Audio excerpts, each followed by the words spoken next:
Hello, folks. Welcome back to World War II TV. And before I introduce today's guest, a quick reminder of some housekeeping. If you're new to the channel, there's been a few new members over the last few weeks. All the information you'll always need is in the description below. So extend that out to get social media links, links to the Facebook groups, etc., books and things like that. That's where you find things. If you are liking what we're doing, please consider becoming either a Patreon or a YouTube channel member, just because it helps me keep doing what I'm doing. But anyway, without further ado, my guest today is Charlie Down, a key member of the Long Range Desert Group Preservation Society, and he will be talking about a typical LRDG patrol. Hopefully, this will be only the first of several shows with members of the society, because there's a lot of stuff to talk about. And any one of the aspects tonight, we could go down massive, great rabbit holes. I got in a rabbit hole early, so you can start drinking.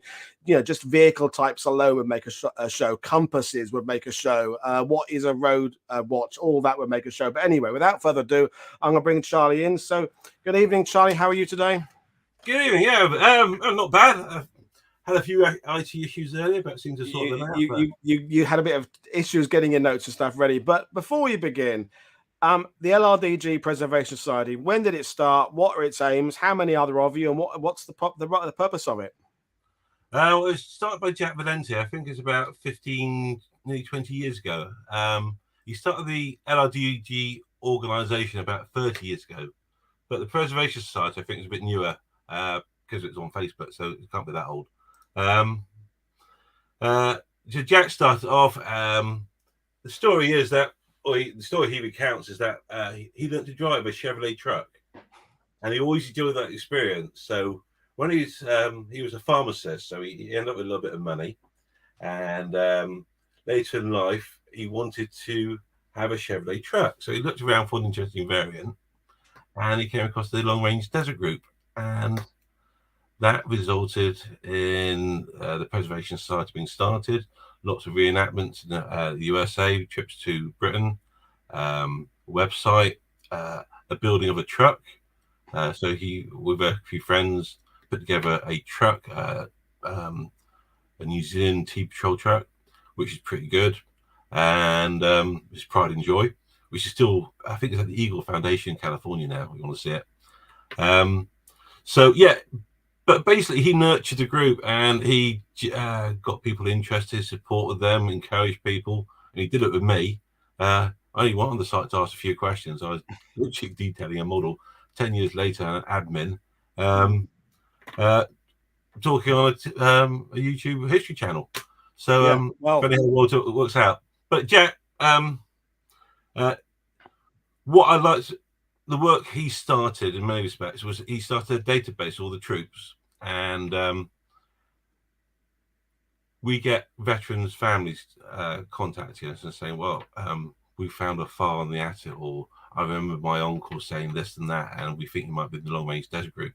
And we have the database, and we can look at contacts and see if it's true or not. And it's a really nice feeling when you get people together with their family history, and they can be shown photographs of the uncle, the great grandfather, whatever, in the desert, talking, doing their stuff, and with their friends, and making more contacts. So that's a really nice part of it. But also, we do research into the history of the LRDG. So I sort of tend to deal with equipment and vehicles. We've got other people dealing with the people. We've got well-known authors like Brendan O'Carroll, who's written most of the books on the Long Range Desert Group. So any significant author on the Long Range Desert Group is a member of our organisation. So we have a vast range of resources and experience. But yeah, we get reenactors, modelers, all sorts of people. So it's quite friendly. We tend to be helpful. We got know lots of stuff. No point knowing stuff if you don't share it. So we spend a lot of time helping people out. And we're trying to keep the legacy of Jack's creation. Well, and your point there about the amount of resources that are available. If you just go to the Facebook group, and the links are in the description below, folks. I mean, you just start scrolling through the photos. It just, goes on and on and on and on. And it's, as you say, it's not just the war diaries and things. It's the information about the history. It's the vehicle modifications, the gear, and then the people as well. And it's exactly what, when we talk on this channel about what is a historian and what is an archive, your society on Facebook, it's an archive. It is an online resource for people to study all aspects of LRDG. And we've had other people on, like Ronald Yelters, who talks about the Rifle Brigade, part of 11th Armored Division. And these are incredible resources. So it's great that you're sharing your time with us. So you've got a PowerPoint, which we'll put up on screen now, which you're in charge of.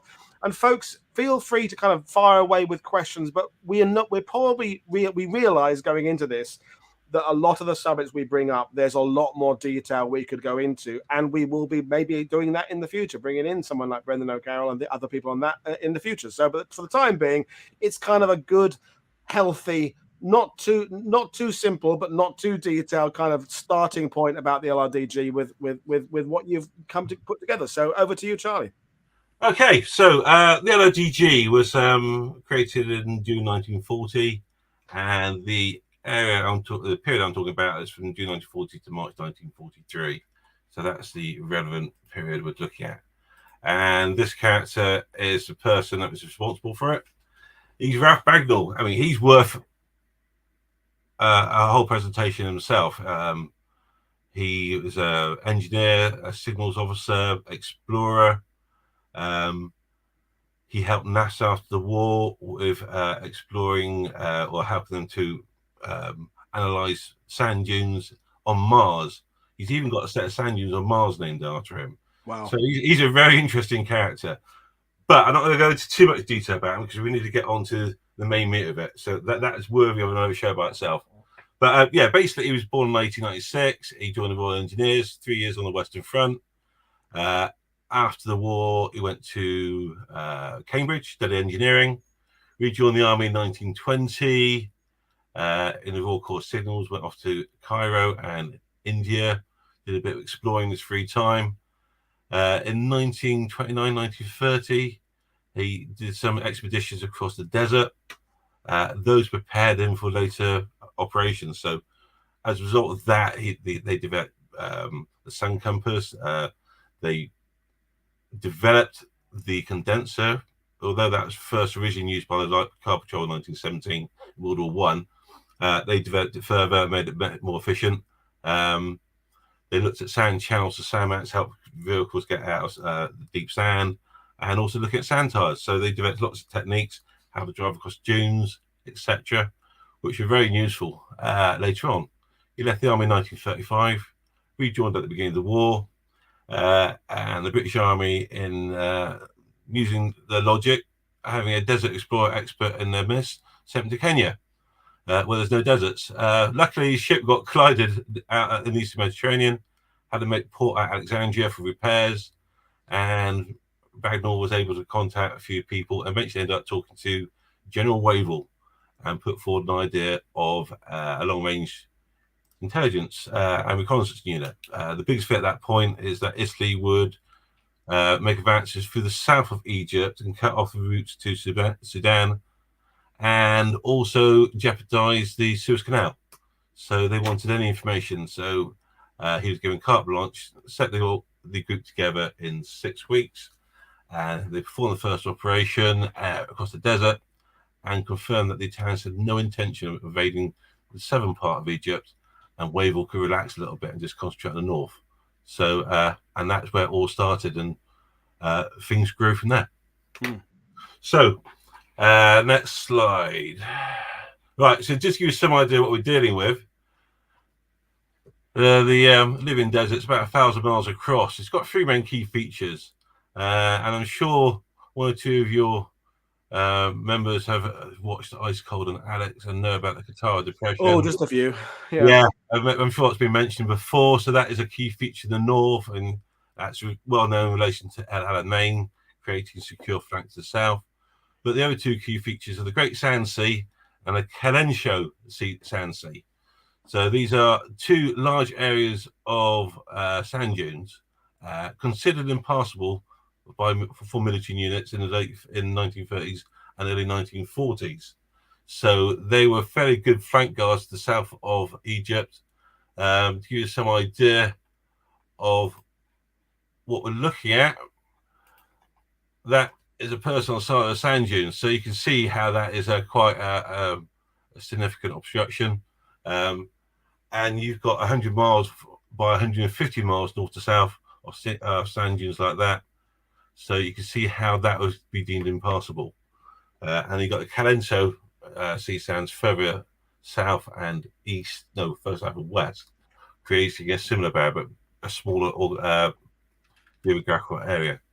But sand dunes aren't the only problem. You've got basaltic rock fields. Basically, it's lava that's dry very quickly and cracked up, and you've got these big lumps, and they will ruin a car in 5 minutes, or a truck, especially an overloaded truck like the LRDG trucks. So there were miles and miles in areas of the desert of these large boulders, and literally it would be a patrol could move about 1 or 2 miles in a day because all the rocks had to be moved out of the way to clear a path, and they're a nightmare. You also got areas of fairly flat ground. So some areas where you got bedrock close to the surface, the wind's blowing all the sand away, and you get a chance where the trucks can get up to about 50 miles an hour. It's like driving on the road. It's just smooth, and they can fly across. And there are large areas though, so they can cover a couple hundred miles a day on a patrol covering over that sort of ground. But also you get the odd spot of soft sand, and I'm sure at some point Rogue Heroes is going to be mentioned.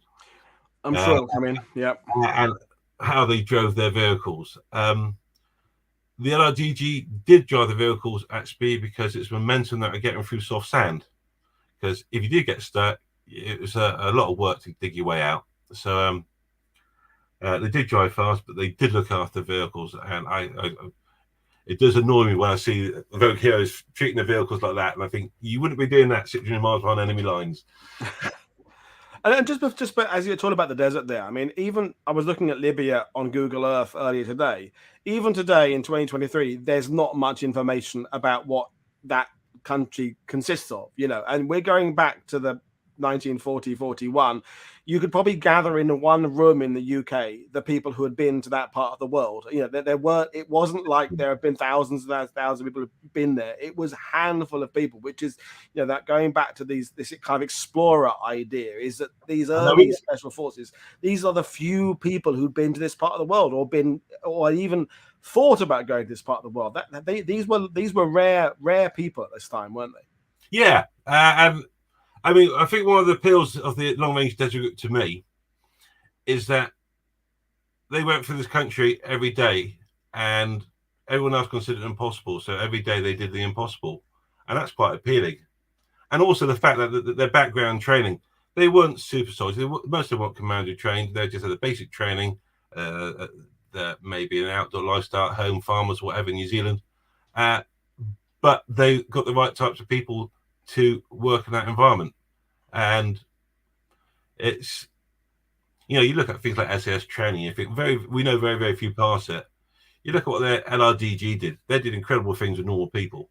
And that's that's quite appealing. Yeah.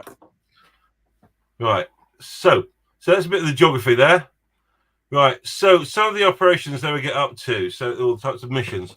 So as the war developed and the number of tasks evolved, one of the biggest, most useful things for Cairo headquarters and GCHQ Middle East was the road watch, and that is literally taking patrol 500 or 600 miles behind the enemy lines, across sand dunes, etc., and sitting down and watching a road and literally recording all the traffic going east to west and west to east.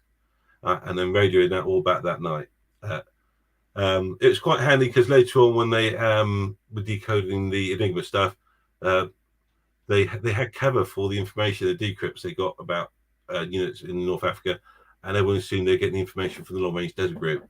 But that's very useful. That was a sort of strategic, operational level reconnaissance.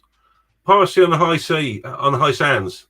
Quite often, the Long Range Desert Group have this quandary. So they, on one side, they want to be nice and quiet and not let anyone know they're around, but they wanted to tie up troops. So one of the best ways of doing that was going and doing a bit of a beat up. So literally driving along a highway, the coast road. There's literally one coast road along the whole of North Africa.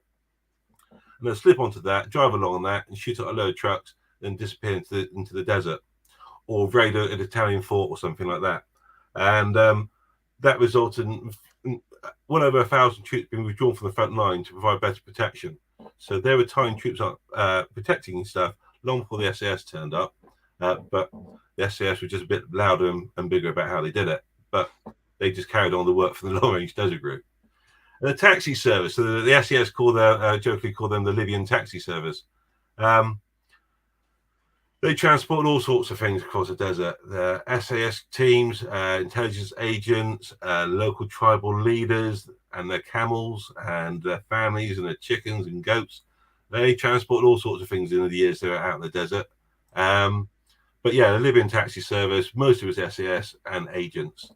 So agents could be out. So there's Bob Bello, Belgium, ex-Belgium Army. He was working British intelligence in North Africa. He spent 3 months out in the desert living in caves, being resupplied by the Long Range Desert Group. So they had all sorts of arrows in the quiver, so to speak. Another one was recovery of soldiers and their crew. So we had the front line going backwards and forwards on a regular basis, and people would get stranded on the wrong side, either from enemy action or from air crew bailing out. And they will get picked up sometimes through local tribe people taking the shelter and informing the LRDG. But that was one of the main ways they got back to British lines. Later on, when they were slightly better equipped and had better weapon systems, or more machine guns, basically, they took raiding quite seriously. So there's a very famous raid of Barche that the LRG took out. That had an approach march of 1,900 kilometers. 2 patrols went to Barche. 1 patrol took out 24 airplanes, another 12 damaged, and the other half, guard patrol, went into town and shot the town out as a distraction. A few got taken prisoner, a few wounded, but no killed in action. But they took out of action 37 airplanes in one night, which is not bad after 2,000 mile, nearly 2,000 mile journey, 2,000 kilometers, right? So raiding is one of the things. Surveys, one of them, the guys who did the surveys, they were one of the unsung heroes. So the main person there is Ken Lazarus. Basically, 1939, 1940, the maps of the Libyan desert were rubbish. They weren't very detailed. Large areas of blank, mostly French, Italian, and Turkish, in a wide range of different scales, and they weren't very useful. That's all they had to start with.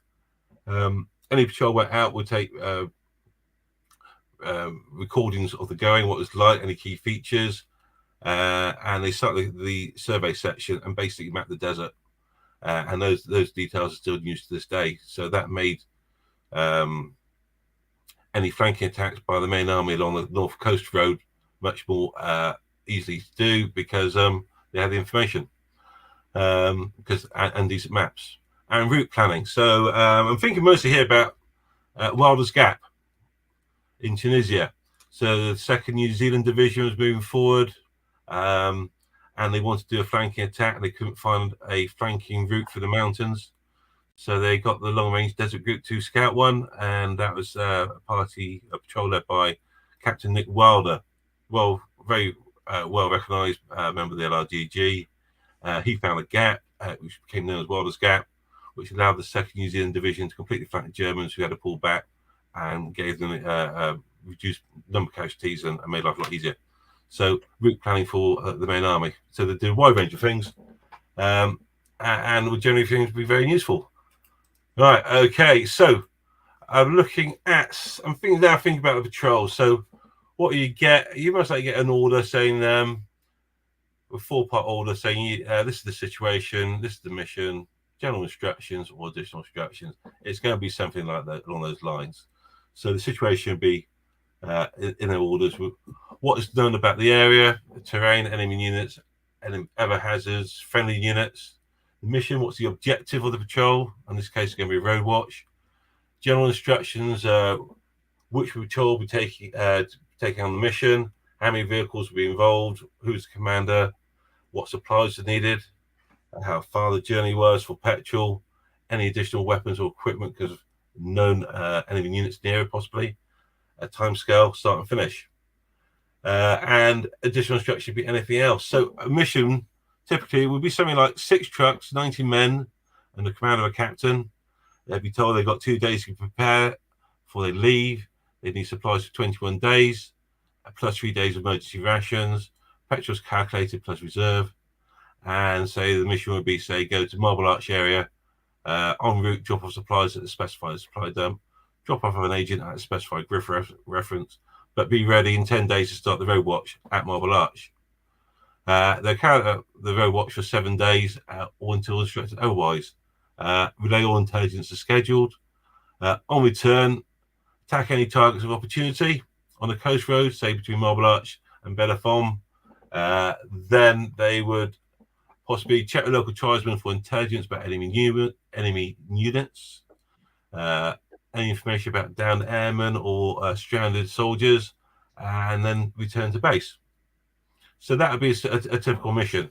And how that looks, well, here's a slide. I don't think this one's been broadcast before. I've got this one from Ian Chard, who is sort of like the historian of Y Patrol. So he lives in Bristol, not far from me. You know Ian Chard? No, I was just saying, it's a great photo. Yeah. So I don't think that's been published before, but I got that from Ian Chard. That's Y Patrol, showing them all ready to load up. So it's a mix of Chevrolet and Ford trucks there. And just a quick question for you about the mission. In again, you mentioned Rogue Heroes first, so I'm going to mention it again. And I loved it, by the way, even though it's not entirely historic. It was great. I love the music. But in that series, it kind of gave the idea that Sterling and the SES kind of did what they wanted to do, and that they just, if they wanted to raid something, go somewhere, they would do it and kind of tell a high command about it afterwards. It seems to me, and correct me if I'm wrong, the LRDG are a little bit more kind of they follow the orders they're given. They recognize that there is a structure, there is information that is needed. And they're not kind of saying, well, I know we've been told to do this, but we want to go do this instead. They are more regimental in that sense. Would you agree with that assessment? Yeah. I mean, they were directed by GCHQ's headquarters directly, so they understood that they needed to be in the right place to see the right thing, and therefore that's what they had to do. I think the way the SAS was set up, they were more geared to taking on targets of opportunity or it's a different thing, isn't it? Yeah. New, fresh information. They could react to that quite better, and they were just geared up for it because that's what they did. I mean, the LRG could do it, but they had lots of other things they had to do as well. Thanks. Another question, let's deal with it. It may come up later on, but it's an interesting one. Rob Crane is asking, how aware were they of Italian fuel dumps and the Italians of LRDG fuel dumps? I kind of think of them and wells as islands in the sea to be fought over. So I'm assuming at some point you're going to talk about, fueling and the issue of going out into the middle of nowhere with fuel. But do you want to address that question before we move on? He's going to come up a couple of slides, actually. Cool. Then we'll leave it till then. Fine. Okay, you might remind me of the question, and when I get to it, just make sure I answer it properly. Patrol. So I'm basing my patrol on a typical patrol in 1942.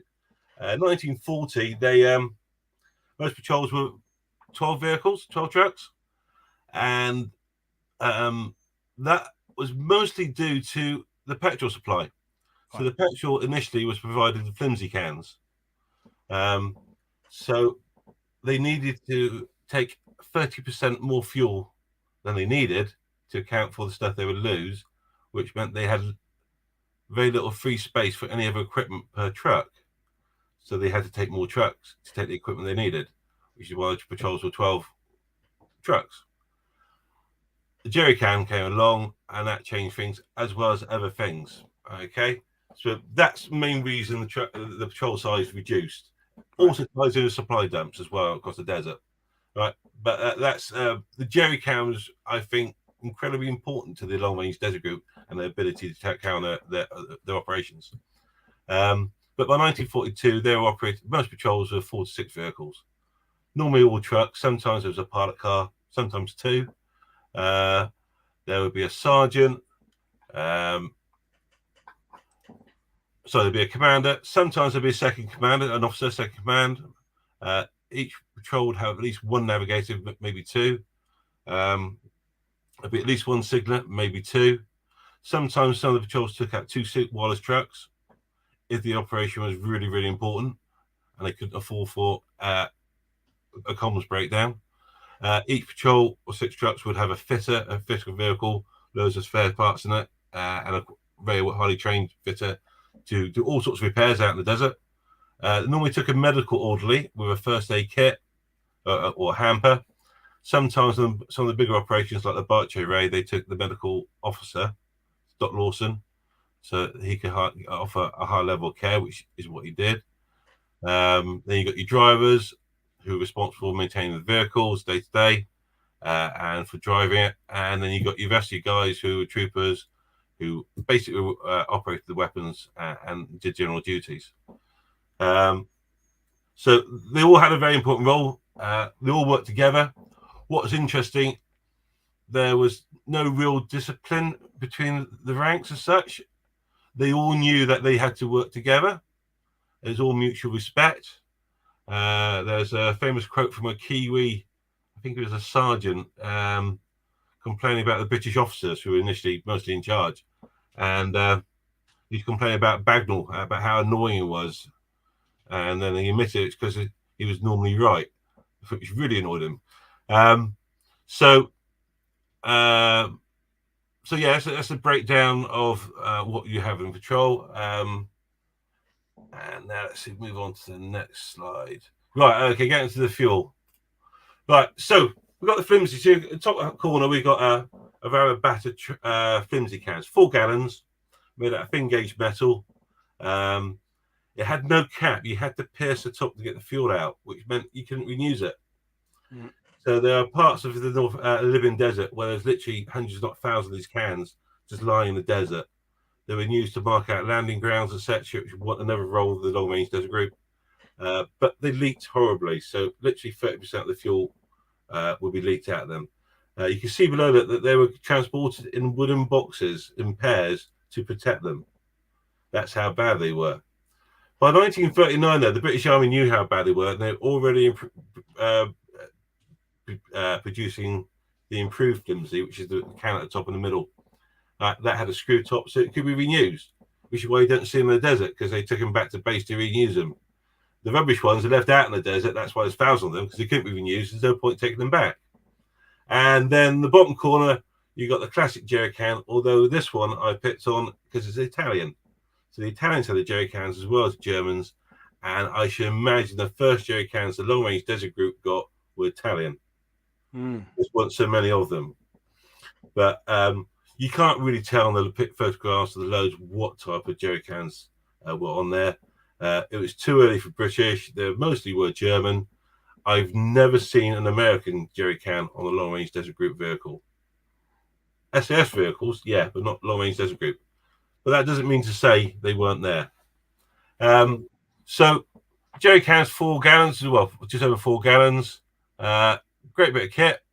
Very, very clever design. I mean, that's worth a presentation itself, most likely. Oh god, we could do an hour, isn't it? The fact you can use the handles to pass them across, they can be stacked. They're sealed. They're just. Oh, the air bubble, keep it float. Just oh enough. god, it's a. Yeah. I mean, it is one of those top 5 bits of equipment from World War II, along with possibly the Jeep and the Lancaster bomber. And we could argue about which 5 would make it, but the jerry can has to be in the top 5, if not in the top 1. So yeah, brilliant bit of kit, and they made such a difference to the Long Range Desert Group. Any jerry cans were initially seized by British. There were orders from HQ that they had to be seized, and they were checked, repaired, and then they were issued to the Long Range Desert Group. The Long Range Desert Group had all priority on any captured jerry cans for the first 2 or 3 years of the war, because they're that important. So yeah, the jerry can, vitally important. The other thing, so that, because they didn't leak, they didn't have to carry so much. Also, as the years went by, so 1940, 41, 42, they got a better network of supply dumps across the desert, which meant that you could use those, so you wouldn't need to take so much fuel. so there was more space to carry other stuff. So that tied in with the changing logistic and strategic setup. So by 1942, we got the build up for El Alamein, lots of resources coming in. It's also a key period for weapons going obsolete. So things like the Mark 6 light tank have been obsolete for some time, and the long range desert group managed to get guns off those. The Vickers K's obsolete as an observer's weapon in the RAF. That's why they came into use for the long range desert group and later the SAS. So it's a key period. Things started changing, but also the terrain that the long range desert group were operating in became more hostile as they moved further west. So the Tunisian Arabs weren't as friendly as the Libyan, so they needed more weapons. It's different terrain, so they need better self-defense. So you see a lot more guns on the trucks later on, but they could carry those guns because the jerry cans allow more efficient use of fuel, and also the supply dumps meant you didn't have to carry so much. So, I've got a little diagram there of how they're most likely loaded. So you can, that diagram shows you about 54 jerry cans. The truck in that picture there, it's got 70 jerry cans on there. So they're a lot of those we dumped off at supply dump fairly quickly because that's just too much a weight for long desert travel for any period of time.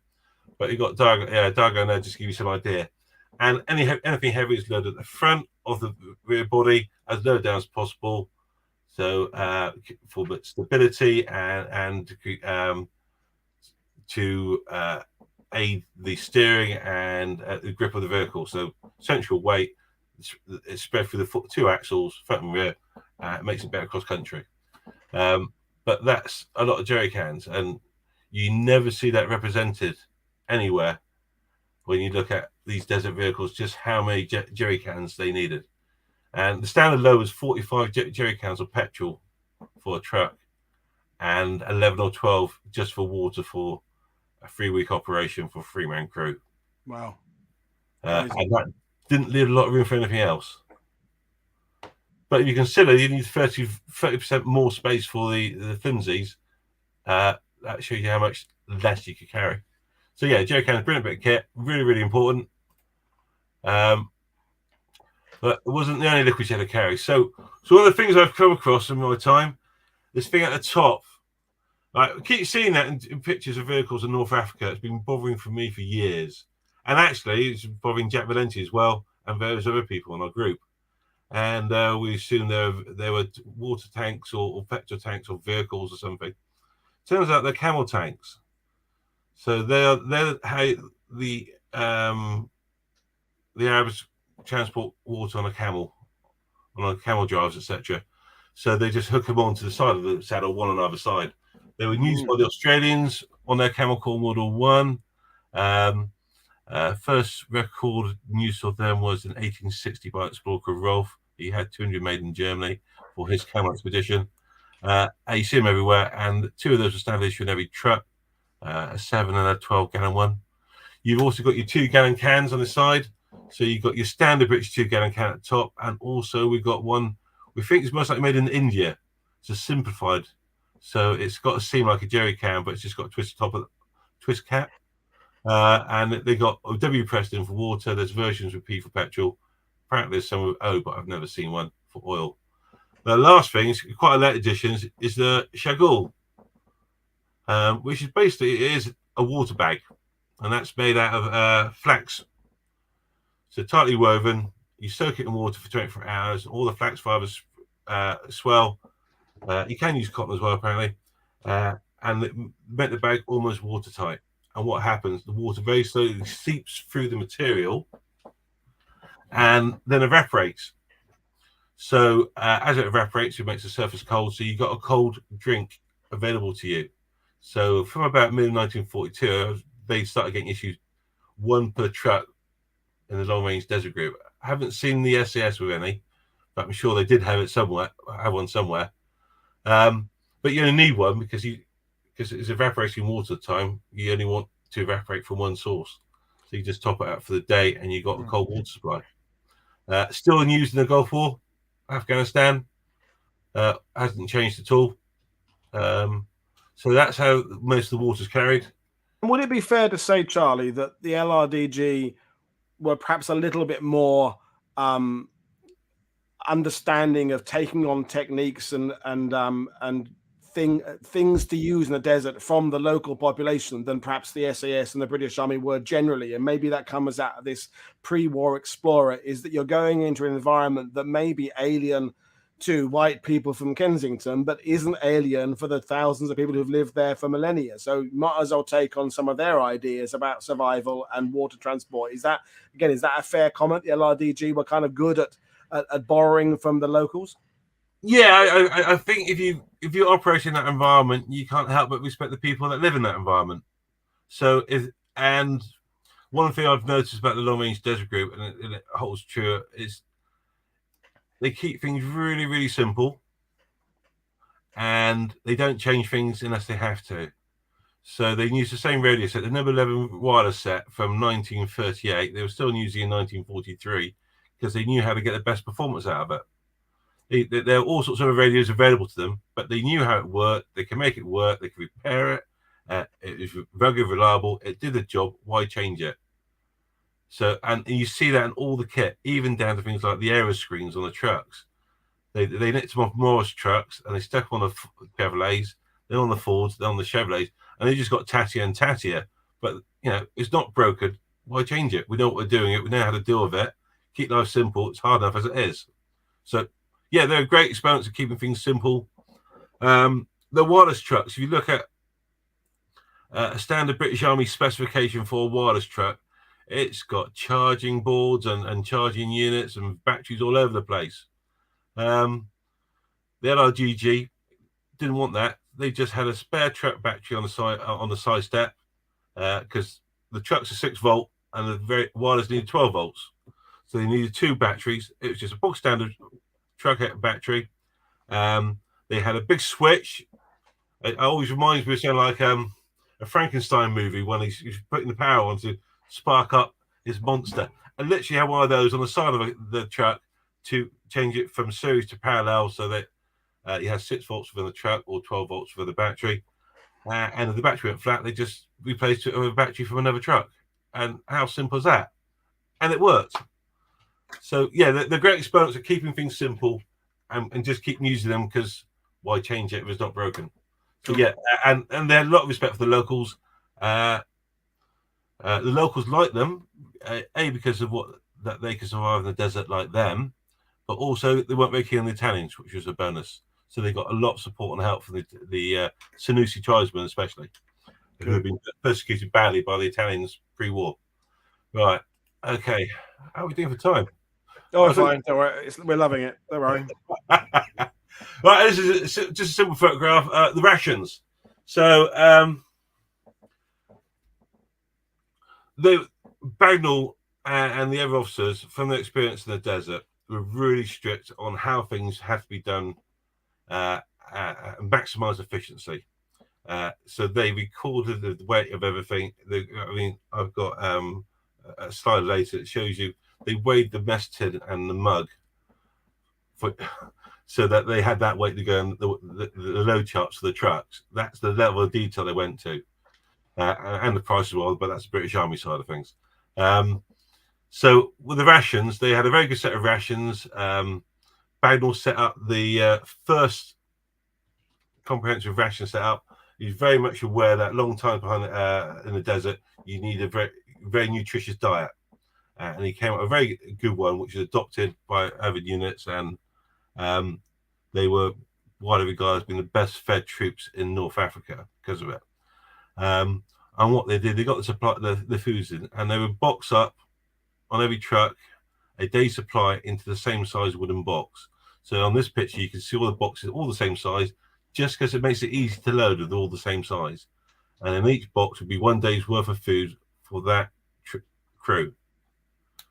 And what they would do, they might cook it individually, but normally the meals are communal. But the weight is the rations were £5 per person per day in weight. So when they're loading on the vehicle, they're allowing five pounds of ration per trooper. And you can see how much they're packing in there into the back of that truck. Weapons. That's most like another one. So one of the things I've looked into with the guys on the Facebook group is the weapons news, and we've got no preserved vehicles. We've got one preserved in the Imperial War Museum, but it's got no, and there's a Ford F30 in the desert with broken steering still. But we've got no access, apart from those, to any other vehicles. And so all our research is based on documents and photographs, and they're all black and white. So we only got speculation about the colours, really. But the weapons, we look for the photographs, and there's sort of a myth, legend that they use lots of German weapons. Can't find any. There's anecdotes from the guys saying that they had Wolfers or Lugers. Can't find any photographs of them on operations with them. They kept it very simple. They had the training. They knew that the British weapons, so they stuck mostly with British weapons, so they could repair them, good ammo supply, and everyone could cross-channel them. And the only other nationality of weapons they used any great numbers were the Italians. So they used the Breda 20mm cannon and the Breda Safats in 7.7 and 12.7 millimeter, because that's the same ammunition as the 303 and the 50 cal Vickers, and the Breda Safat was lighter. But yeah, no record of any German guns being used, pistols, submachine guns, anything like that.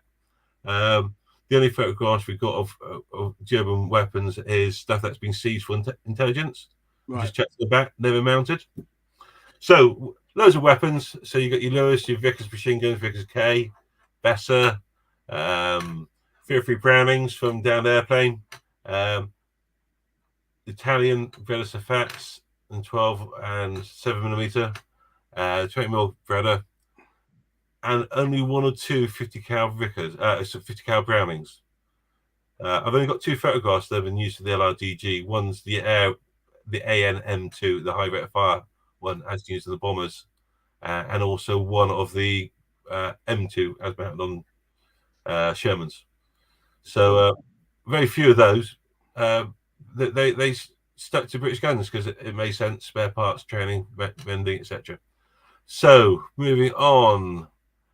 I can't see. Right, okay. So there's a document talking about the weights of the on each truck. One of the shocking things is it says that the expected miles per gallon for patrol is 6 miles to the gallon. I've seen other documents saying 50 miles to the gallon, but it's not very efficient. But that's more reflection of the age of the vehicles and the terrain they were going over. Yeah.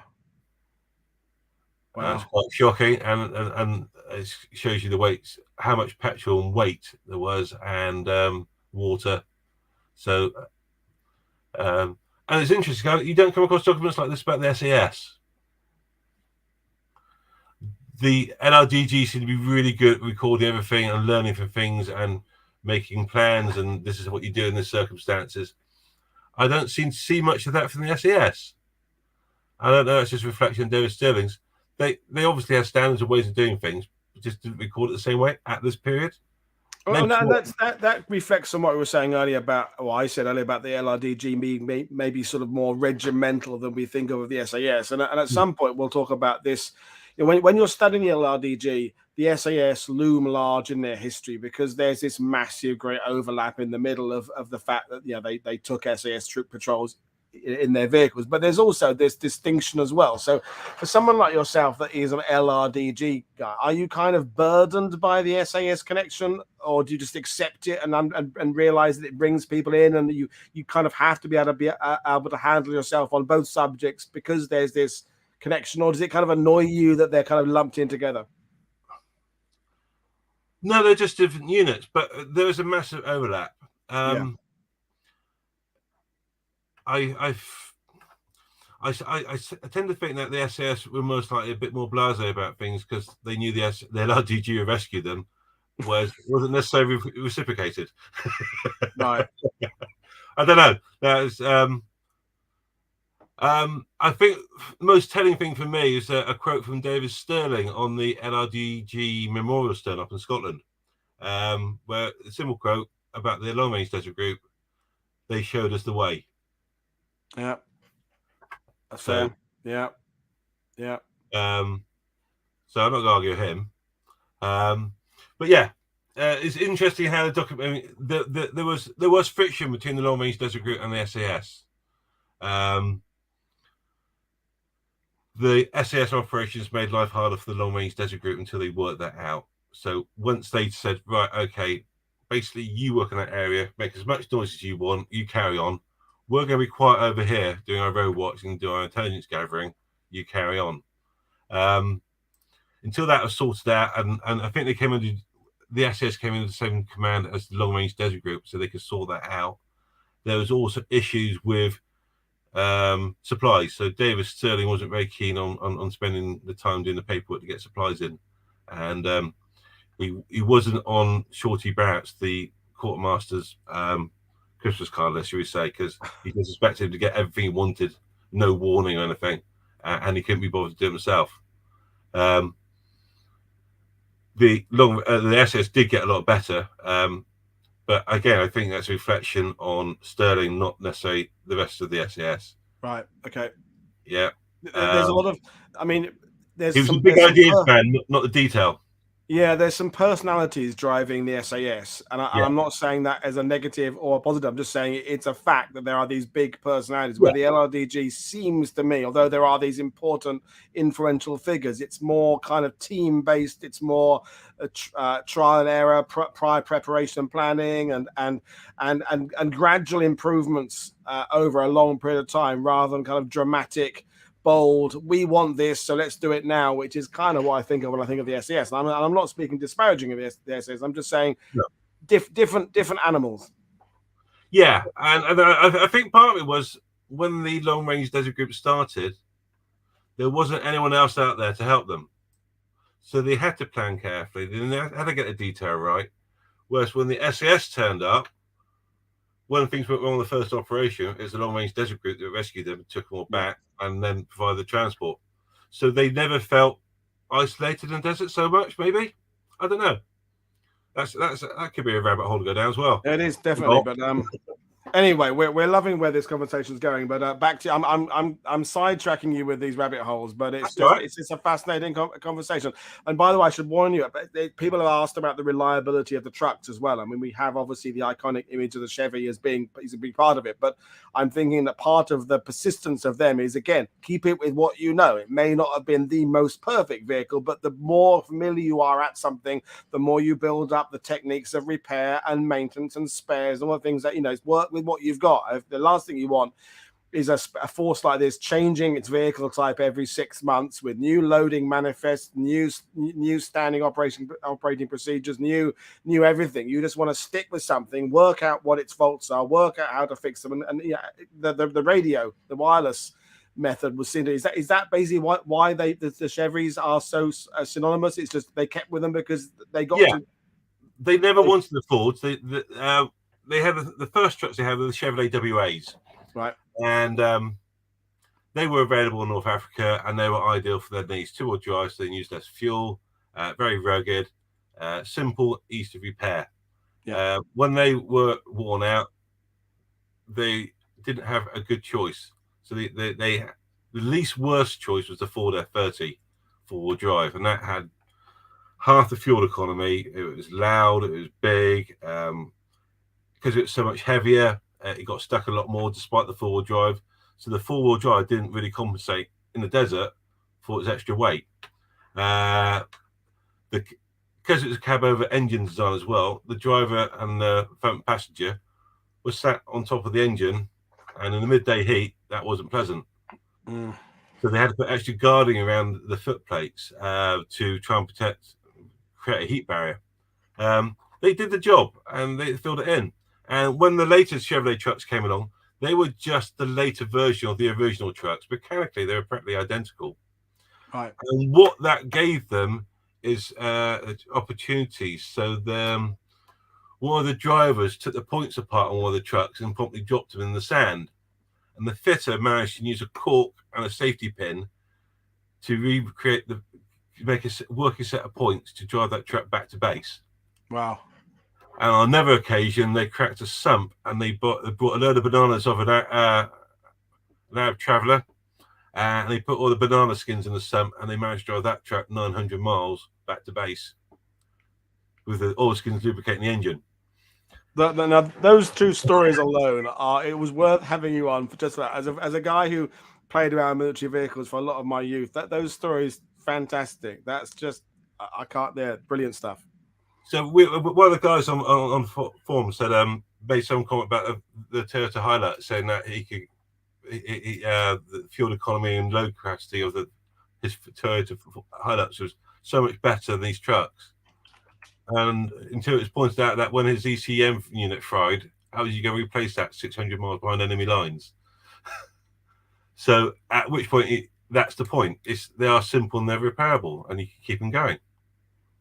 So where were we? Yeah, no, we were doing about the weight and the number and the stuff assigned to a vehicle, and then there we go. Right. Okay, so that's part of a payload. So that one is this is where my notes got. This is part of my earlier IT issue. So I think that's part of the spares part load for the fitters truck, just to give people some idea of what will be carried, and that's just part of the list. But also it's a detail because everything there is weighed, and it's all taken into consideration for the patrol and how it's going to affect it, and it's every little detail. It's quite fascinating when you look at how focused they were on it, and makes you understand why they were so effective. Yeah. And this is a list of two of the vehicles, a general overview of their loads. So I think the vehicles end up being about 6,000 pounds in weight, of which 4,000 pounds was cargo. And I think there's two particular vehicles there. I think it's Commanders, the two ICs maybe. And it shows what each one was carrying and how much each bit weighed on top of the standard load of fuel and rations. I just put that there for interest. Most likely better come back and look at that on a recording when you got time. No, people will go back and watch this and freeze frame it, and that's fine. Yeah. Talking of rations, this is the food. So I've got this off Brendan O'Carroll out of his excellent Barge Raid book. So this is the food that they would the type of rations they would have. So where is it going? Tinned herrings, lovely. Yeah. So great mix. So dry fruit, tin herrings, jam, lime juice, margarine, with preserves. So far better. They also have rum. If they didn't have rum, they would have North African wine and lime. So I think there's some rule about in the army that you had to be a colonel or above to issue rum, and because rum was issued every day, there's some. They joke that every patrol commander was an acting colonel or something. Otherwise, he couldn't issue the rum. So some story behind there like that. But yeah, it just gives you some idea of the variety of food. It wasn't just bully beef by any means. So they did quite well. What have we got here? All right, okay. This is part of the intelligence brief would be AI identification, how to do friend and foe, and hazards, etc. So this is just a document, a fairly early one, showing how to be identified. And you got a picture there of the infamous red and white painted sand mats. So they were actually issued and used. The sand mats, which are basically canvas with inch-thick bamboo cane sewn in, they wouldn't last more on a patrol if they were in use because the bamboo would break down. So we think what happened, for a variety of reasons, not just a breakdown, they stopped painting the sand mats. I think there's only 2 sets on each patrol anyway, not every truck. But I think we talked about, and we think it's most likely a bit much when you've got an airplane coming towards you. You got to stop the truck, jump out, unbuckle the sand mats, which weigh quite a bit, haul them all out. What they did in late 1942, they just had a canvas strip, the same size, in the back of the truck, and the guy in the back just checked out the back, and much quicker. But yeah, they did paint the sand mats, but I've never seen a picture of them painted. Cool. And I got a lot of photographs. But yeah, it's getting one of those myths and legends. So we know it happened. It's like a reverse myth. We know it happened, but we still can't prove it. Right. Yeah. Okay. Right. Okay. So we're getting on to the actual patrol. So and this picture is actually of S Patrol, which was South Rhodesians. So this is with them in September 1942, about to go off. I think they were going to Tobruk with David Sterling to do a raid. No, it was Tobruk to do a raid there, and that is what they looked like before they set off.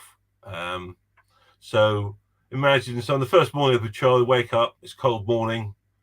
You're wrapped up warm in several layers of greatcoat and various other layers of battle dress and stuff. You have a hot breakfast. Now, the meals are quite interesting. So, breakfast would be a pint of tea, issue 2 pints of water per man to be kept in his water bottle, and a hot meal of some sort. So, whether that's porridge or something else. But that's when they got issued drinks to drink at meal times. They also had 2 pints of water that they could sip whenever they felt like it during the day. But that's the only water they had access to without getting permission from the water bottle, and when it's issued to them at their meal times. So they had about a gallon a day, so that's about 4.5 litres of water a day, including the food. So there's nothing left for washing, etc. But yeah, they're a hot breakfast before setting off. Make sure the vehicle's loaded properly. Final checks, off they go. So one of the hazards of driving the desert is punctures. So they normally have 2 spare wheels, a puncture repair kit. We think all the LRDG trucks had a PTO air compressor. We know this version of the truck, the 1533 version, definitely had it. It's in the specification. And it appears that the early WA version at the Imperial War Museum may have one, but we haven't been able to find anything on the Fords. But it makes sense because they did a lot of, they inflated tires and deflated them and changed tires, etc. So it would make sense to have a PTO. Because I haven't seen any hand pumps either, which they would also have, but they didn't use. But yeah, they got very good at changing tires and mending punctures. Obviously, a puncture repair kit. Later on, they carried spare tires as well as spare wheels. So it's one of the hazards of desert travel. So that's most likely one of the daily chores. There was, as they're moving in the morning, what they would do, there'd be one person each truck would be doing air observation, making sure there's no enemy aircraft in the area. There'd be a driver who'd be choosing his route. They wouldn't follow each other. They would have parallel paths. They didn't follow each other's tracks. The structure of the sand in the desert is that because it's windblown, you get a hard crust. Once you break through that, you get to the soft sand, and that's when you start getting bogged in. So the rule was you didn't follow each other's tracks because only the first vehicle will make it through, so you all drove beside each other. It also had the added advantage of any dust or sand getting blown into your face, was far less likely. And it means you also spread out more, so you're less vulnerable to air attack. So as they're driving through the morning, they will be recording the track. So they would have a compass, a Bagnold sun compass on most trucks, and some would have magnetic compasses from airplanes like the Hurricane Spitfire to be shot down, or they found in the spare part system. And they would stop every half hour and adjust the sun compass to allow for the time and to change the angle of the sun. So they keep the angle, and they record every on the odometer on the speedo. They record how far they went in any particular direction. So they had to change course slightly. They record at what point on the odometer they changed course and what direction it was, and that's called dead reckoning. So they add all that up at the next stop and plot it on the maps about where they were, and either confirm it with a sunspot on using field light or that night on the star shot. Here you can see them at lunchtime. So for 2 hours during the middle of the day, the sun compass didn't work because the sun was too high and they wouldn't throw a shadow. So every day they had to stop for 2 hours in the shade, and they would have their dinner, as they called it, which is cold.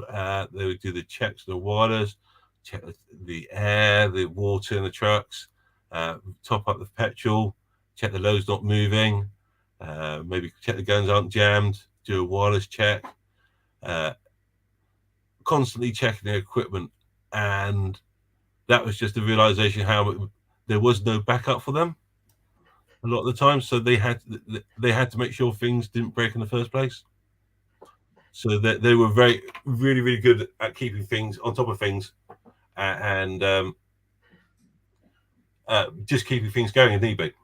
So, but there's a classic photograph of them stopping at lunchtime because the sun's too high. You can see from the shadows under the vehicles how high the sun is.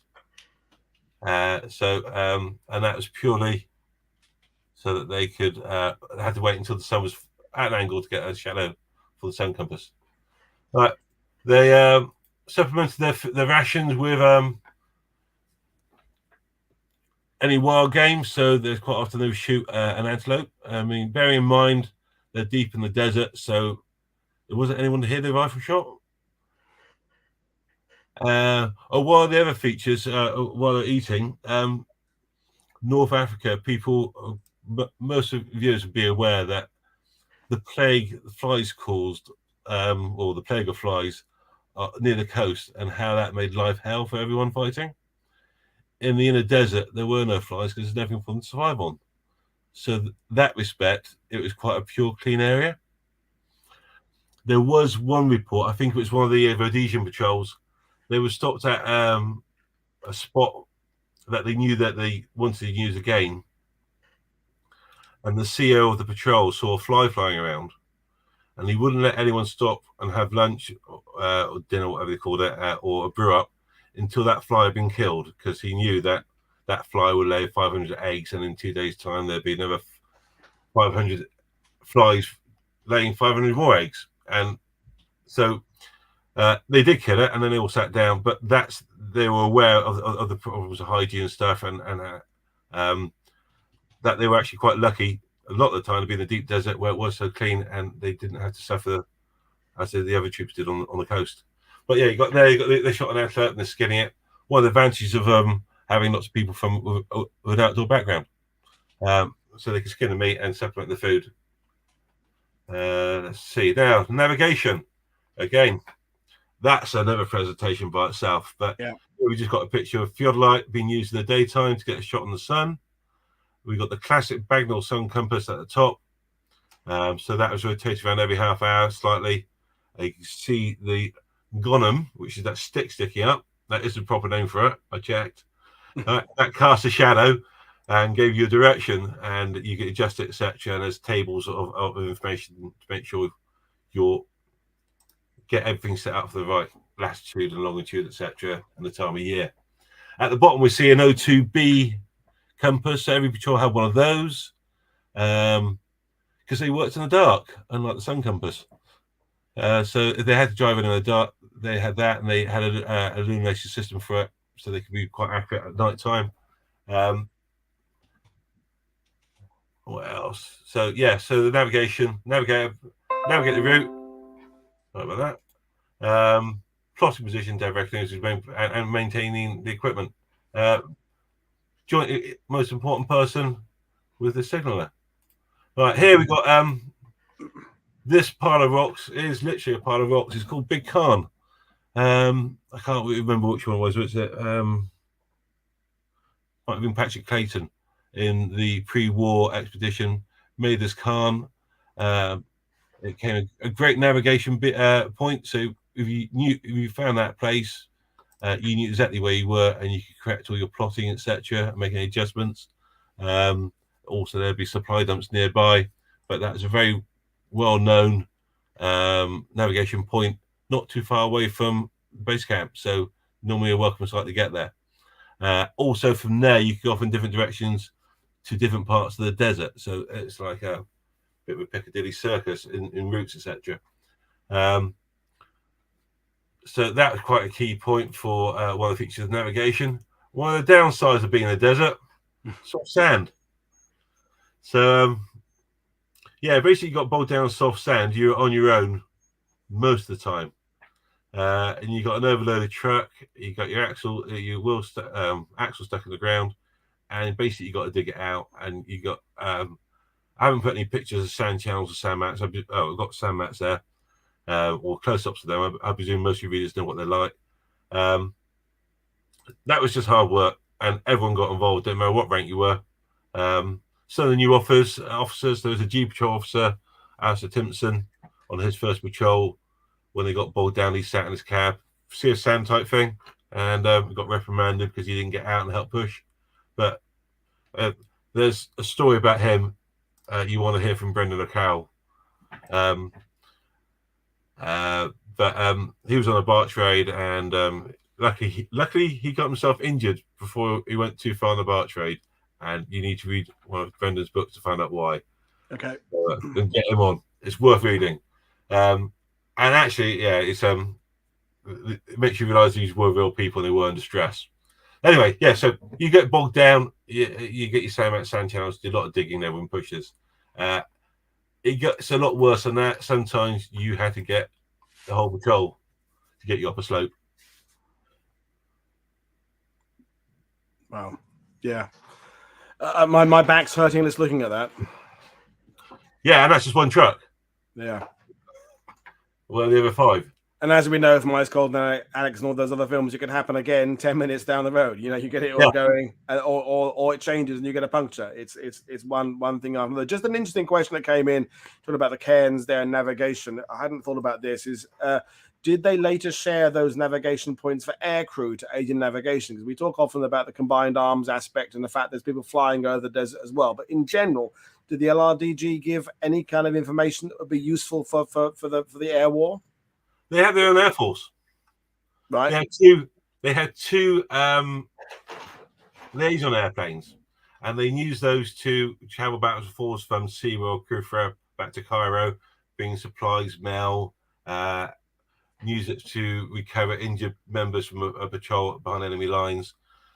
They also set up with the RAF ground forces a series of landing grounds across the desert. So. And they would be marked out. There's some great pictures. If you go online and look at some of the pictures of the flimsy cans being used to mark out landing zones, there's some incredible, massive, what was like, what's that?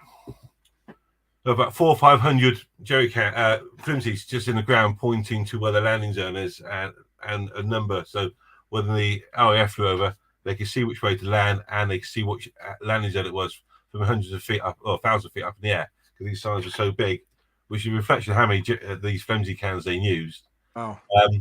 But yeah, they did use the Air Force as much as they could. It was very important for getting wounded out of the back to hospitals quickly. But they only really had really old bombardier, very early war bombers. So they didn't have a great payload, but they were useful for getting emergency spare parts and bits and pieces, or moving people around. And as I said, they had their own 2 airplanes. So they made great use of the airplanes when they could. They just didn't have enough to do what they could have done. Thanks. So they could have made more use of more airplanes, definitely. So I hope that answers the question. Cool. Yep. Thanks. Right, okay, so yeah, bogging in was a big problem. One of the other hazards, sandstorm, and they can last for 3 or 4 days. And you could be out on patrol. There was reports of patrol getting caught in one of those for 3 days, and because the air's so dry and so hot, they were massively dehydrated. They had to double their water input, even though they were on limited rations already because of various other things that happened on that patrol. But the guys were literally going mad with the heat and the lack of moisture. And 3 days not being able to see anything, not getting enough water, and incredible high temperatures. Horrible things. And there's a picture of some guys just sitting one out. So you carry your face out, goggles on, your shamar around your face, so you don't breathe too much sound in, but you can't avoid it. The sound gets absolutely everywhere, apparently. Places you definitely don't want it. So yeah, so it wasn't always a pleasant place to be. High temperatures, it could be freezing at night as well. So you'd be on your patrol. So your daily routine on the way out would be wake up in the cold, have your breakfast, make progress, stop for 11s, then have a cold dinner while the sun's too high. then carry on the evening, and in the evening you would bivouac up. So here you got all the trucks all spread out a little bit because they weren't too worried about being attacked at night time by aerial units. So they didn't disperse too much in the deep desert because at night time no one's going to see them. You can see how effective some of the camouflage is. You can see them using some of the sand channels or sand mats to cover up the shadow from the bottom of the chassis under the wheels. So where that truck in the foreground, it's got the sheets going down to the ground, you can't see the under shadow. The truck doesn't stand out anywhere near as much as the truck in the background, which is front on. You can see the shadow. So yeah, that caused all sorts of issues about camouflage and what was the point of it. When the biggest issue in the desert was the color of the tires and the shadow the truck created. But that's another rabbit one. We're not going down it today. We'll do that another time. We will do another time. Yeah. Okay, so meals, yeah. So meals and cook community. So they have a designated cook. Everyone would bring the supplies across, and he would make a meal that night for everyone. So they have, you can see, got the big tins there. Cook a big stew up. Everyone gather, have a bit of social time. You can see it's in the evening. It's getting cooler because they're starting getting layers back on, but all quite relaxed. So that would be the routine for the 7 days getting to the area of operations. And as you get there, they're obviously a bit more cautious. And when they do get to the area they're going to operate in, the patrol commander will go ahead and scatter around for a suitable place to lie up, whereupon they would camouflage the vehicles, set up a base camp from which to conduct road watch. Now, the road watch wasn't from base camp.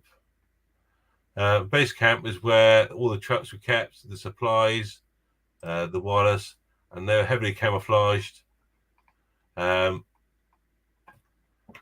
But each night, two of the troopers, or even sometimes officers or sergeant, would go forward to the road watch position, and they would lay up for 24 hours, recording all the traffic so normally from midnight to midnight.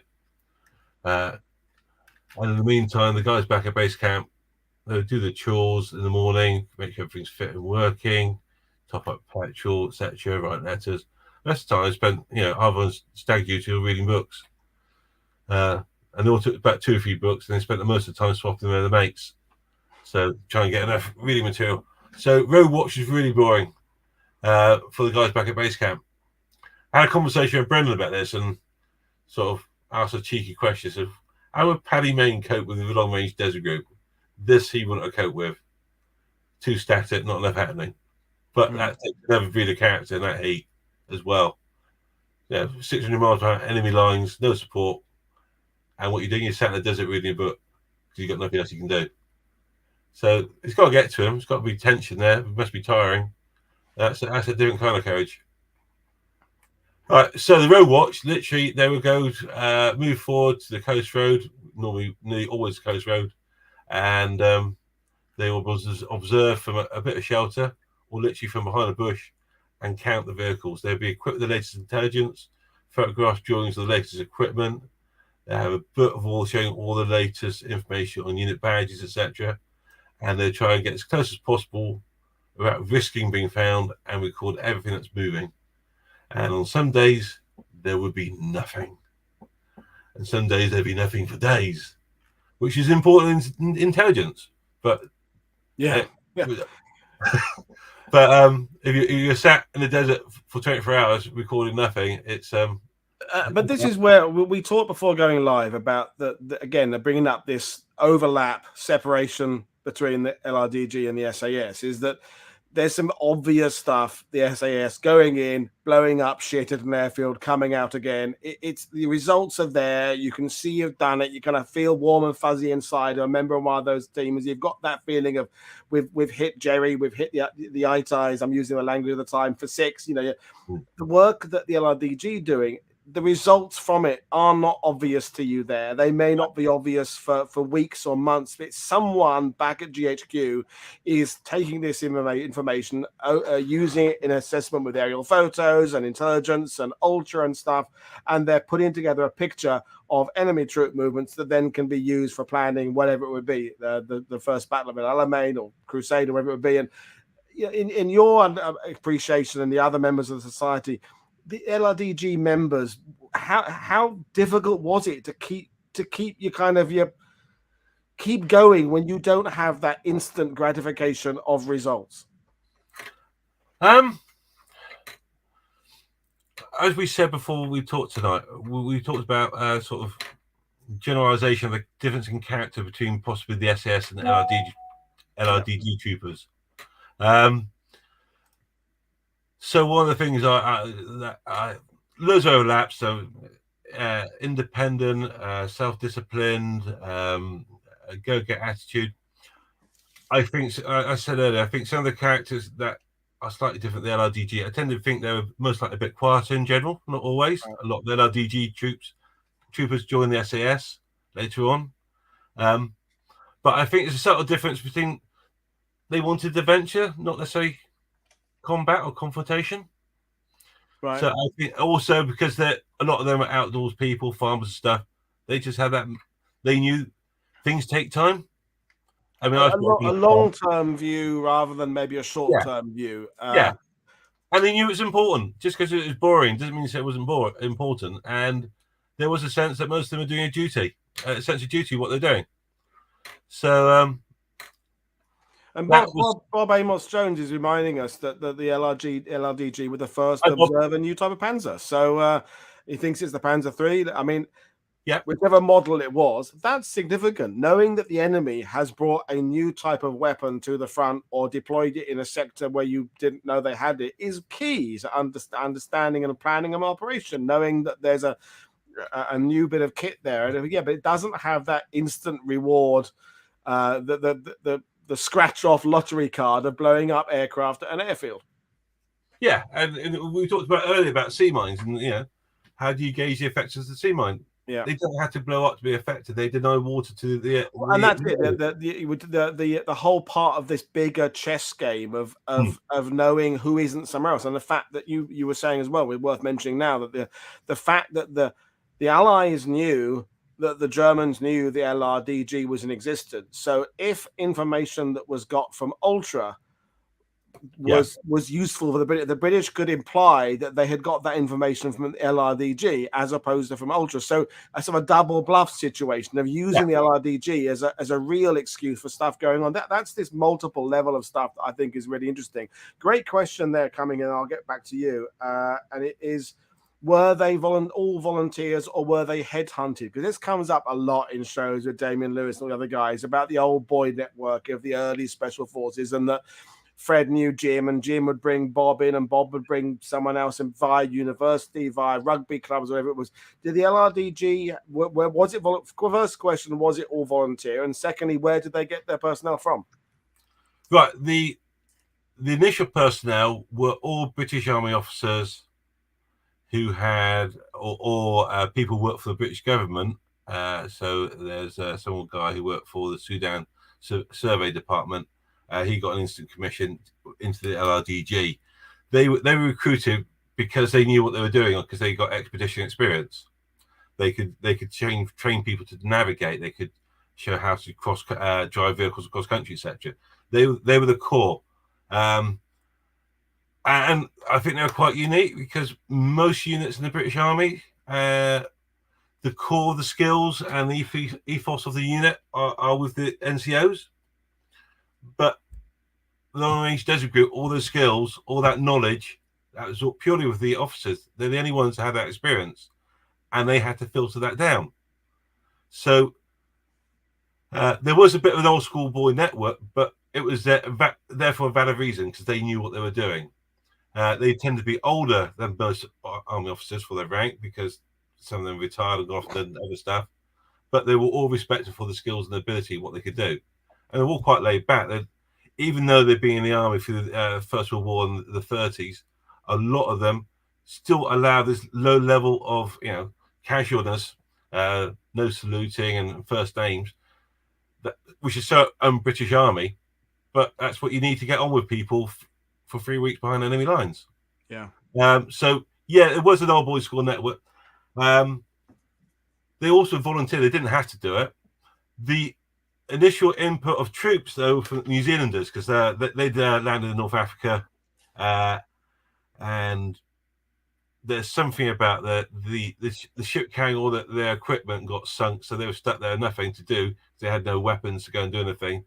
So and they were ideal characters for the long range desert group, so they volunteered. He got. I always had in my head this image of this tent being set up in the desert, and Bagnold walk in to do his presentation to these New Zealanders, and someone saying, "What's he know? What's he do?" Then he said, "Well, he's very good with sand. He's written books about sand. He's going to be our special forces commander. I'm out of it." You know, it doesn't. It's so British in how it sounds like it shouldn't work. That makes sense. Yeah, it does. Yeah, and you know, people are talking about the fact that the type of people in the sidebar there, and I'm also thinking that in the British Army generally, or any army, if you're good at your job at a low level, you're very much a cog in a machine. Are you going to be recognized for it? Are you seen for your? But if you're a fitter, if you're a navigator in if there's 4 trucks going out on LRDG patrol, and you are very good at fixing things that break down, you're getting instant pats on the back from those people around you. You are integral to that. Your success is seen instantly by them, and that's a good feel good factor. If your navigation and it's the signals that are getting the medals, because they're the key people that make the operation work. You know, I've got one of the books in front of me, got all of this, and it doesn't matter who you are. There's people from every part of the LRDG. You know, people in the signals headquarters unit. Someone from the field workshop, he got a medal. For a sergeant for operating it so efficiently, and all sorts of stuff like that. So everyone got recognised. There's mutual respect. Later on, in sort of like the second or third phase of recruitment, shall we say, then it did for the officers. It did come. There's a hint of, you know, a mate of a mate, come and join us, have a bit of a laugh, and that caused problems. So going back to that comment about really getting Brendan on to talk about the Barcho raid, and that ties back into that. So I'm not going to spoil that for him. So yeah, there were, but all the troops and the NCOs were all volunteers, and from the memoirs and anecdotes, they all agree that almost unanimously that it was the very best part of the war for them, being out in the desert. It was beautiful, it was exciting at times, it was boring, but it's the friendships they made on those operations have lasted forever. Cool. So I've gone down the rabbit hole now. Yeah, well, it's my fault. I led you. I enticed you there with carrots. But yeah. Right. Okay. Yeah. So we got the signals set up. So yeah, we talked about the signals, how important they were. Absolutely vital. If the very wireless track broke down, or the wireless broke, and they couldn't mend it, they just returned to base. There's no point. It was all about sending information.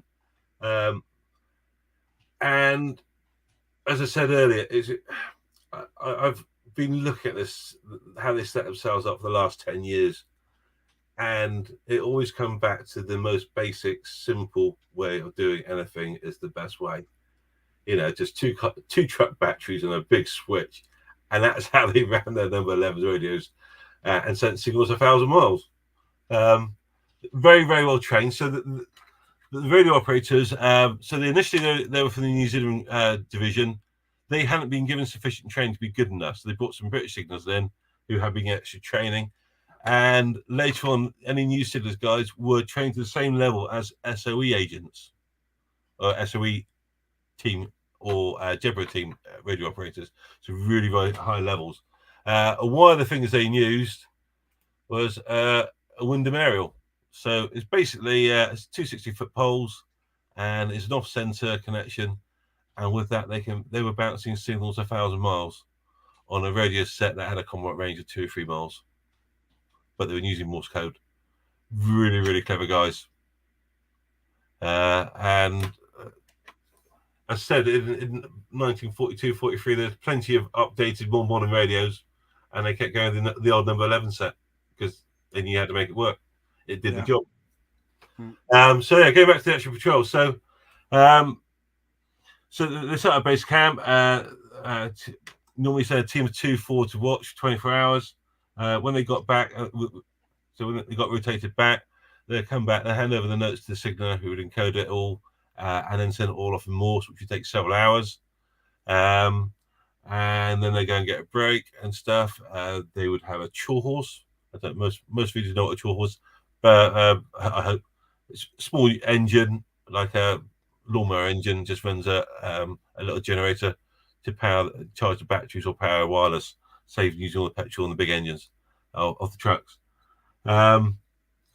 So yeah, and there would be a scheduled call every day just so that headquarters know you're okay. And they had a specific sequence of calls, which patrol called first. And if they didn't call, the next patrol on the list would have to wait 4 minutes to make sure nothing had happened. And then there was a load of things. So people are sending me messages and it's not helping. You're on TV. Not for you, for me. So yeah. So they were taking, and there were times when the guys who were doing road watch, and especially in late 1942, sat behind a bush, and suddenly a battalion of Germans would drive off the road and camp all around them. And they would have to sit there for the whole afternoon and then try and walk out and bluff it out in the evening. And some got away, some got shot at. A few exciting stories there. But yeah, it wasn't a safe thing to do. And that's not forgetting the scorpions and snakes that they had to contend with. And the other natural hazards. So, yeah, the road watch. So by the time they've done the 7 days, they get a phone call. They got a radio message saying that they were relieved that the next road watch is set up so they could come back. They would then most likely go get all back together. Load up the trucks. Well, the trucks are most likely be mostly loaded anyway, in case they got spotted. Then that night they were most likely head down to the coast road, and they met any Arabs during the day. They had a chat with them, so a little bit of hearts and minds, keep them on side. A bit of tea, bit of coffee, bit of sugar, maybe a bit of ammunition or something like that. Get some information about any downed airmen. Always chat to them, keep them on side. And they didn't have very good relationships. But when they weren't doing that, gone too far. But when they first started on the way back, they're most likely going to do a little bit of a beat up on the road. So go on the coast road, drive along, any interesting targets, and depending on what time period it was, by late 1942, a 5-truck LRDG Patrol had some very serious firepower. You're talking about 3 or 4 heavy machine guns, 18 high rate of fire 303 machine guns, 20mm cannon, automatic cannon. So when they did beat-ups later on or got into action, it was serious firepower. It's just and that high rate of fire is most likely why the Bren gun was never adopted by the Long Range Desert Group. It just was too slow for the type of targets they had. But yeah, so they have a beat-up, shoot up any trucks along the way, then hide in the desert, hide up over the next day. And that night they would head further south, most likely, or in the southeast, head back to base. Looking forward to getting a beer, or maybe getting to something like Cleopatra's Pool. Siwa. I'm going to get Bob on there. Say no, it's not Siwa, it's Kufra. But yeah, a series of pools there, so they're always being used. A cold bottle of beer and maybe a week's leave up in Cairo. But that was the bread and butter patrol for the LRDG, and they did it for 2 years. Over 2 years, as well as all the other things they did, and they did a lot. So, and it's getting back to what I said earlier. The vast majority of just ordinary blokes, sheep farmers from New Zealand, cattle rancher from Rhodesia, bank clerk from Swansea. They were just normal people without any real special training. But they were just selected for their character, and they did a great job. What's he said? Bob is saying, if you like today's presentation, come and join us in the Long Range Desert Group Reservation Society and ask the questions you think of later. So a very welcoming message there from Bob and yourself there, because we're at the point now where we could now dive off down 1 or 10 of these various rabbit holes, but I think we won't, because we won't. But what we will do is, thank you very much for giving us that rundown of what a typical mission would be like. But I think just to sort of sum things up, and I realize it could be a long answer, but we're all about reanalysis and historiography and looking back and legacies. You know, if you had to kind of sum up with the benefit of your study, I know you like the vehicles and the kit and the weapons and stuff, Yeah. but also what's the long-term legacy of the LRDG? How do you measure their success? I mean, how would you sum up their effectiveness if you were asked, as I'm asking you now, to do so? Post-war, their role was taken on by the SAS, Right. and the SAS are well recognised for their ability to do close reconnaissance, etc. You know, hiding it in a pit for six days, defecating in a bag and stuff like that. That level of reconnaissance, I think that their roots were the Long Range Desert Group in the desert in 1940, 1941. You know, the Long Range Desert Group is an organisation being absorbed by the SAS organisation for a reason. I mean, the modern SAS is a combination of the wartime Desert Raiders. You know, it's that close reconnaissance element and violence, effective use of violence. So that's their legacy, really. It's the cold, quiet stuff, uncomfortable stuff, but stuff that's equally important, because without it, the wham bam stuff doesn't happen. Well, there's lots of things. There's the things you've said today. There's little moments that are reminders of what came later. The hearts and minds aspect that the SAS take into Borneo in the 50s and 60s and Malaya and things like that. There's the reconnaissance aspect, the intelligence, the navigation. All these things are things that other units and the British Army and Commonwealth armies generally kind of got better at as the war went on, but someone had to start it. And I was thinking at the beginning, when you said about the lack of maps, is the kind of the joke. My great uncle, great uncle cousin who's in the 8th Army, the joke about the LRDG officer he met is this officer. It's probably a story he made up, but he met an LRDG officer who told him, the first time I was told off to go off into the desert and map the area, they gave me a blank piece of paper, and I said, but there's nothing on it. He said, yes, just fill it in, and when you filled it in, bring it back. Yeah. But I assume that's kind of based in fact, that they were going to areas that hadn't been mapped. So yeah, take the blank bit of paper and fill it in when you get there. Yeah, and they did it properly, and they had a whole section. Went out in the desert for weeks on end, surveying, and also accumulating all the information from all the other patrols, because they were constantly trying to upgrade the information about the desert, because they knew how important it might be in certain circumstances. That, you know, look at Wild and Scat later in the war. Yeah, the legacy carries on the SS, but in the quiet side of it, not the wham bams, lots of flashy guns and stuff. It's the cold, quiet, professional, stay awake, recording, doing what has to be done. Yeah, and I think it comes back to that point we made about, for the viewers watching, understanding there is this overlap with the SAS, but also understanding there's a distinct difference, and that just lumping them in together is not quite the way of doing it, but understanding that they all connect, and we haven't talked about Popsky's private army and the other aspects as well, and another kind of radio SOE and all these other things. But there is this core understanding of what the LRDG did, and also this, we were talking before going live about the massive interest in your society on the nuts and bolts, the lowdown, the vehicles, the that kind of thing. That some of the people who are obsessed about the SAS, it's more about the going in there, guns blazing, fists flying, which is fine. But there's a real I'm going to say nerdy, but I mean that in a complimentary way, a nerdy aspect of the people who study the LRDG.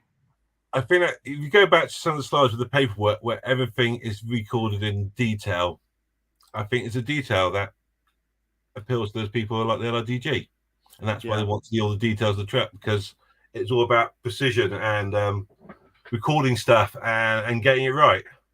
Yeah, and if it takes a little bit longer, that's not a problem, because it'll get done, and it will be, you know, and we'll be in the right place at the right time. Yeah. So yeah, I think it's detail. I think that's what that might be part of it. Brilliant. And one final question, because I'll kick myself later. I don't ask you. We're talking about the fact that you have these documents, but in terms of photographic evidence, I mean, there's the original 1939 Chevy in the Imperial War Museum, and there's a couple of vehicles left in the desert, but you don't have the information. You're going to predict what question I'm going to ask you, but did they, or have we resolved the question whether or not they used pink painted vehicles in World War II? Because we know the SAS had the legendary Pink Panther Land Rovers, whatever that was, 20 years later. But in World War II, pink or no? Have you resolved that? Is it a question you hate getting? Over to you, Charlie. No, no. I'm not convinced. There's Mike Starmer. Have you come across Mike Starmer? Yeah, I know him. Yeah. He's done a load of research on British Army paint, and he's fairly convinced that they would have used it. My personal opinion, I think on the long range desert group trucks, most photographs show that there wasn't a camouflage, and when it was, a simple secondary color, contrasting color, most likely sort of like terracotta brown, which was readily available in the supply chain at the time. But looking at the trucks, there was so much stuff on them, there was so little bodywork visible. What was the point in camouflaging what was left? Yeah. When you got makes sense. Yeah, there's one great shadow underneath it, and the big black wheels really, really stand out in the desert. Painting it pink or putting a band of contrast paper was going to make minimal difference. Yeah, it was. You saw the photograph where they hit the shadow, the truck practically disappeared, and when you could see the shadow, it stood at a mile. It had nothing to do with the bodywork than paint. So I'm very dubious. I mean, there's an account of a guards officer who got a bit trigger happy with a spray gun in a paint shop when he got his nice new shiny LRDG trucks, and he painted them green and pink and blue over the light stone, and it was really gaudy, and he said it was absolutely fantastic. And the guys driving it back to base through the streets of Cairo really embarrassed because the pink, it looked awful. And they said when it toned down, it might have happened. But I've got so many photographs of long range desert groups. I am absolutely stunned that if that had been painted, there would be a photograph of it and would know about it. Yeah. And even if you couldn't see, even if it was black and white, you'd see the change of tones, and you'd be like, okay, well, I think we'll bring the things to an end. Except it's not a hold rather than an end, because I feel that this subject has more legs, and we can come back at it with a panel discussion or something with yourself, Brendan, when things are better for him over in New Zealand. Bob, maybe someone else, bring in someone like Damien Lewis. I don't know. There's a whole host of people we could bring in to talk about this and the legacy and understanding what they did in North Africa. But right from that, for the time being, just thank you very much for doing this. And you've got lots of 9,000 members on the Facebook page. Hopefully there'll be a few dozen more by the end of this presentation. Other people will see it over the next few weeks. So I will be in touch about coming back a second time. Did you enjoy talking to our happy group? Do you know what? Like you said, I was more or less oblivious to anyone else being involved. As far as it was just a chat between you and me, because that's all I can see. Brilliant. So I was quite worried about it beforehand, but we actually get involved. You just it's easy. It's only me. It's fine. Yeah. And there's a few people watching who are more interested in when I say rabbit hole. That's the main reason. But no, really great presentation. So, folks, 2 shows coming your way tomorrow. One, 8 o'clock GMT. I'm talking with Peter Cox about his father's journey through Greece with the New Zealand machine gunners. Then we've got another show at 7 p.m. in the evening, which is all about whatever the hell it is. I completely forgotten what it's about. Oh, it's about doctors in France in World War II, Alan Hampton. That's it. And then I'm off for a few days. I'm doing stuff in San Diego, and I've got a big tour coming up, but there'll be more coming your way in April. But folks, thank you very much for watching. Send any more questions you have about LRDG to the Facebook group. And Charlie, thank you for watching. And everybody else, I'll see you again tomorrow. Cheers, everybody. Bye. Thank you. Bye. Bye.